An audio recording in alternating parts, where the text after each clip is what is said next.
Bonjour. Pourquoi faire un MOOC sur les microgestes professionnels des métiers de l'enseignement? Tout simplement pour affirmer que le métier d'enseignant s'apprend. Il s'apprend certainement dans la construction didactique d'un cours, comme dans toutes les réflexions anthropologiques que posent les grandes questions et défis de la société aujourd'hui. Mais aussi, d'une manière plus pragmatique, dans la maîtrise de ce que nous appelons les microgestes professionnels. Ces petits gestes du métier plus ou moins signifiants qui permettent aux professeurs de faire court et souvent de résister à la pression du groupe. Il faut reconnaître que la première fois que l'on se retrouve en face d'une classe ou d'un amphithéâtre, sans avoir en amont pu penser les gestes opératifs du métier, pour un novice, le choc est vraiment très rude. En tant que formateur, dans les différents stages que nous animons, nous sommes quotidiennement confrontés à la souffrance des professeurs, que ce soit de la maternelle à l'université. Ils nous disent pour bon nombre d'entre eux qu'ils n'avaient pas pensé faire face au comportement des élèves et étudiants. Pendant plus de 10 années, comme responsable de formation, dès le mois de novembre, mon bureau se transformait en bureau des pleurs, la réalité du métier ne correspondant pas tout à fait à ce que les professeurs stagiaires avaient pu imaginer.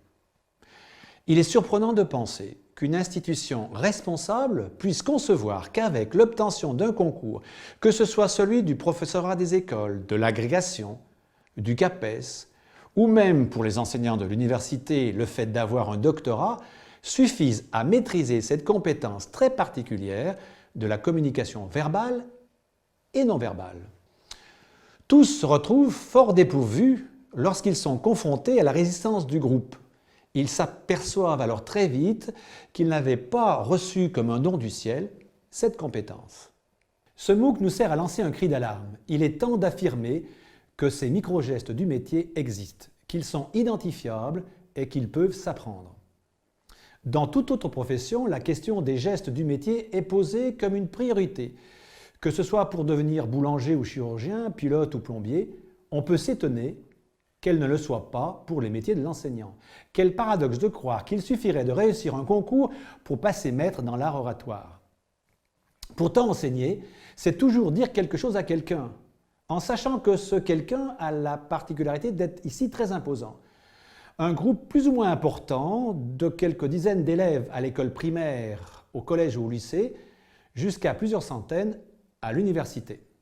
Enseigner, c'est parler avec sa voix, certes, mais aussi, d'une certaine manière, c'est parler avec son corps. Tout son corps engagé dans sa posture, ses attitudes, sa gestuelle, ses mimiques, autant de signes qui vont faciliter ou freiner la relation au groupe. Lorsque je me présente à vous, mon corps dit quelque chose de ce que je suis, dans l'instant de la mise en scène de ma personne. Je peux arriver très apathique, les épaules tombantes, le pas traînant, une énergie dans les fesses, comme je dis souvent aux étudiants. Mais je peux aussi arriver avec un pas plus soutenu, une énergie plus